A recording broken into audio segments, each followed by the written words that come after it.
It is. And ముందుగా విచ్చేసిన ప్రతి ఒక్కరికి నా ధన్యవాదాలు.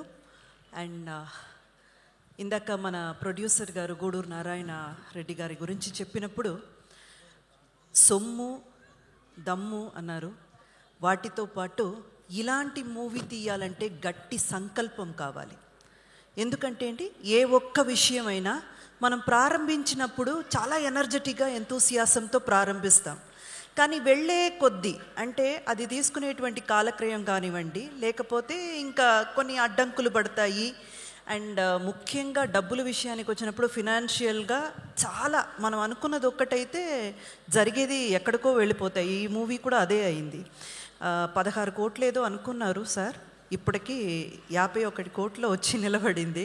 అది ఎలా భరించారో తెలియదు, కానీ ఆ గట్టి సంకల్పం అయితే మాత్రం, అంటే ఈ మూవీని తీసుకురావాలి, మరుగుపడిన చరిత్రని బయటకి తీసుకురావాలి, అన్టోల్డ్ అండ్ ఆ ట్రూ స్టోరీని అందరు ముందు పెట్టాలి అన్న సంకల్పం మాత్రం ఎక్కడ నీరు కారిపోకుండా, sir hats off to you. ముందుగా గూడూరు నారాయణ రెడ్డి గారికి చాలా చాలా గట్టిగా మనం అందరం కూడా చప్పట్లతో ఒక్కసారి హ్యాట్స్ ఆఫ్ చెప్పుకోవాలి. అండ్ అలాగేనండి యాటా సత్యనారాయణ గారు, మా డైరెక్టర్ గారు గురించి ఆయన విద్వాంసం కానివ్వండి, విద్య కానివ్వండి, ఆయనకున్నటువంటి కెపాసిటీ కానివ్వండి, ఆయనతో పనిచేసిన లేదా ఆయన గురించి తెలిసిన అందరికీ తెలిసిన విషయమే. ఆయన డెబ్యూ డైరెక్టర్ అన్న పేరు చెప్తే నాకు అసలు అది చెప్పాలని అనిపించలేదు, చెప్పడానికి చాలా సిగ్గుగా అనిపించింది. ఎందుకంటే ఒక 10-20 ఏళ్ళు ఈ ఇండస్ట్రీలో చాలా మూవీస్ తీసి మంచి ఎక్స్పీరియన్స్ ఉన్న ఒక డైరెక్టర్కి ఎంతైతే పొటెన్షియల్ అండ్ క్యాపబిలిటీ ఉంటుందో మా సత్యనారాయణ గారు ఏమాత్రం దానికి తక్కువ కాదు. అంత కెపాసిటీ ఉన్న వ్యక్తి. అంటే మామూలుగా చెప్తాం కదండి, ఒక విత్తనం వేయగానే ఏదో ఒక వారం లేదా ఒక నెలలోపు ఏదో అక్కడ మొలుస్తుంది. ఒక విత్తు వేయగానే ఏదో ఒకటి మొలుస్తుంది. కానీ వెదురు మాత్రం ఏమి బయట కనపడదండి, అది లోపల పెరుగుతుంది. సడన్గా ఒక 5 ఏళ్ళ తర్వాత లేదా ఒక 6-7 ఏళ్ళ తర్వాత జొంగమని పైకి వస్తుంది. మా సత్యనారాయణ గారు ఆ టైప్. అంతే సార్, ఒక్క మూవీ మిమ్మల్ని మీరు నిరూపించుకోవడానికి లేదా మీరెవరో ఈ ఇండస్ట్రీ తెలుసుకోవడానికి ఈ ఒక్క మూవీ సాటి. ఇంకా మీరు ఎంతో మీ కెపాసిటీకి మీరు ఎంతో ఎదగాలని మనస్ఫూర్తిగా కోరుకుంటున్నాను. ఇకపోతే మనకు చీఫ్ గెస్ట్గా విచ్చేసినటువంటి మాధవీలత గారికి, అలాగే వెంకటరమణ రెడ్డి గారికి, రాకేష్ రెడ్డి గారికి అందరికీ కూడా సాగనం పలుకుతూ, చాకలి ఐలమ్మ ఇంతకంటే అదృష్టం ఏముంటుంది చెప్పండి.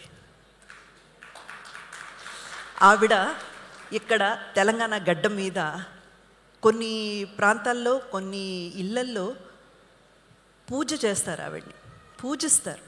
అటువంటి ఒక మహిళామూర్తి. అండ్ ఆవిడ్ని ఒక వీరనారిగా, వీర మహిళగా చాలా గర్వంగా ప్రతి ఒక్కరూ కూడా గుండెల్లో పెట్టుకొని చూసుకుంటారు. అలాంటి ఒక క్యారెక్టర్ నాకు డైరెక్టర్ గారికి ఇవ్వాలని అనిపించడం, దానికి ప్రొడ్యూసర్ గారు యాక్సెప్ట్ చేయడం, ఎప్పటికీ మీకు రుణపడి ఉంటానండి. చాకలి ఐలమ్మ ఆ క్యారెక్టర్ నా కెరియర్లో it's a mile stone and ఎప్పటికీ కూడా గుర్తుండిపోయే ఒక క్యారెక్టర్గా నిలబడిపోతుంది. నేను కూడా నా వంతైన ప్రయత్నం చేశాను. అంటే డైరెక్టర్ ఎక్స్పెక్ట్ చేసిన దానికి 100కి 100% ఇవ్వాలని. రేపు ప్రేక్షకులు థియేటర్కి వెళ్ళి చూసి ఆ క్యారెక్టర్ని అభినందిస్తే, ఆ క్యారెక్టర్ని యాక్సెప్ట్ చేస్తే ఖచ్చితంగా నేను సక్సెస్ అయినట్టు. అంతేకాదు, ఈ పర్టికులర్ క్యారెక్టర్ చేయడానికి కొన్ని హోంవర్క్స్ అయితే చేశాను. ఆ తర్వాత గెటప్స్ అవి ఇవి అన్నీ కూడా చేశాము. కానీ అంతకన్నా మించి ఒక విషయం ఏంటంటే, ఈ క్యారెక్టర్ చేసిన తర్వాత నాలో కూడా ఎక్కడో తెలియని ఒక చిన్న విషయం, చిన్న చేంజెస్ అయితే జరిగాయి.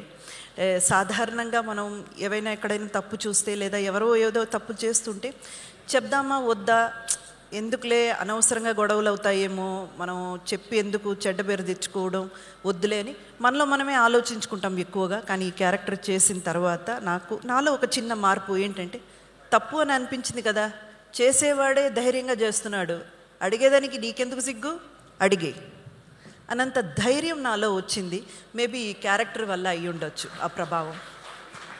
సో ఇంతకంటే మూవీ గురించి చాలామంది మాట్లాడారు. మార్చ్ 15న రిలీజ్ అవుతుంది, మీరందరూ తప్పకుండా చూడాలి. అండ్ మళ్ళీ ఒక్కసారి ప్రతి ఇంటర్వ్యూలో నేను చెప్పిన విషయమే మళ్ళీ ఒక్కసారి మీ అందరికీ గుర్తు చేయాలని అనుకుంటున్నాను.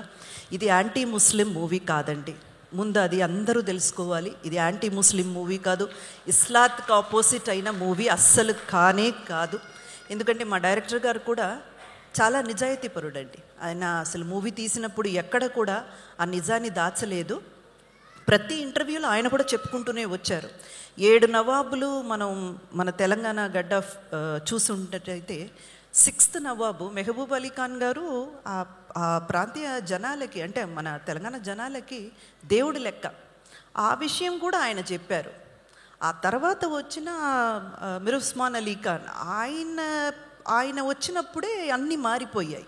ఆ విషయాలన్నీ మీరు మూవీలో చూస్తారు. సో నిజాలు ఏంటి, అప్పట్లో ఏం జరిగింది, హిస్టరీ రజాకర్లు పీరియడ్లో ఏం జరిగింది అన్నది చూపించే ప్రయత్నమే తప్ప ఇది ఏ మతానికి వ్యతిరేకంగానో లేదు ఎవరికి వ్యతిరేకంగానో ఎవరిని కించపరచాలనో బాధ పెట్టాలనో తీసిన మూవీ అయితే కాదు. సో తప్పకుండా అందరూ కూడా వచ్చి మార్చ్ 15న రజాకర్ మూవీని థియేటర్లో చూడాలని వేడుకుంటున్నాను. Thank you so much.